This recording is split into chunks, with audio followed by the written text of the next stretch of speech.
Emile Smith Rowe leads Arsenal's resurgence with victory over Watford. Emile Smith Rowe and Ben White may not be deemed ready for full England duty, but they are doing a fine job of ensuring Arsenal state their case for a top 4 spot. A sixth win in 8 unbeaten league games means a concerted tilt at the Champions League places, deemed unrealistic in most quarters at the season's outset, cannot be ruled out. This was not a performance of elite quality, but, against rudimentary visitors who were primed to scrap and spoil, it was enough to suggest Mikel Arteta's players are developing the tools to overcome adversity. Few sides will pitch up at the Emirates and offer as little quality as Watford, although their approach was not a million miles from bearing fruit. Recently, Arsenal have ripped into teams by beating their press and tearing into the spaces left behind, but Claudio Ranieri was not born yesterday, so the home side needed to pick their way through a congested, deep-sitting opponent and did not have things all their own way. But the home side found a way through, and, during the latest pause in domestic action, 5th place in the Premier League will look more than satisfactory. Arsenal deserved the points, although the manner of Smith Rowe's 56th-minute winner enraged Ranieri and he had a point. The division's oldest manager had strong words to offer the youngest, who was managing his 100th game, after the final whistle. He believed there was a big foul on Ismaila Sarr by Ainsley Maitland-Niles in the build-up, but also bristled that Arsenal had failed to return the ball to his players after they kicked it out to allow treatment for Ozan Tufan. The resulting throw-in led indirectly to the goal and Ranieri made his displeasure known. "I told him there was no respect in that action," he said of the post-match confrontation with Arteta. "Everybody expected an Arsenal player to give back the ball. Give the ball to us, we kicked the ball out because there was an injured player. It's very strange."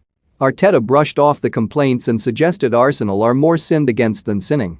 "I have to defend my players, my team and my club," he said. "We think we are the most honest of all of them, and at some stage we can even be naive. If he felt like that I have to apologize, but I'm sure there was no intention to take advantage." He preferred to linger on the outcome, which was nailed on after Smith Rowe swept past Ben Foster from 20 yards.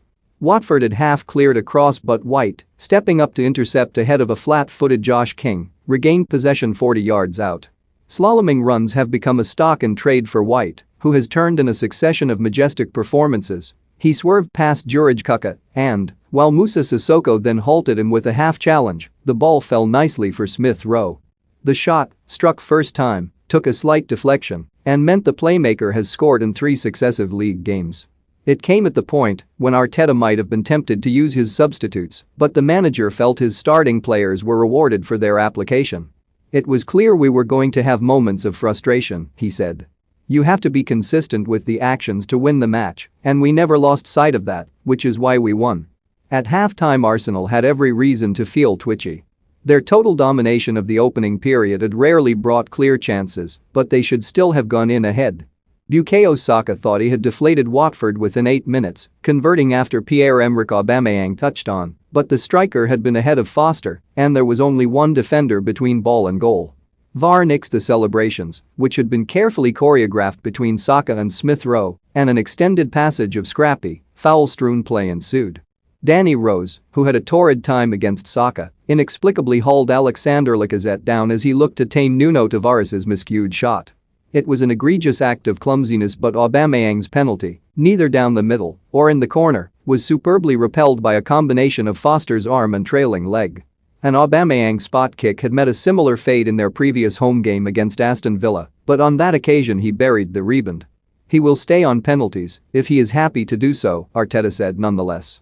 Foster also saved well from Gabriel Magalhaes before the interval, but could do little about Smith Rowe's strike. Watford rarely looked like responding, their only chance coming when King exploited hesitancy from White and Aaron Ramsdale, but could only find the side netting from a tight angle. Kuka, who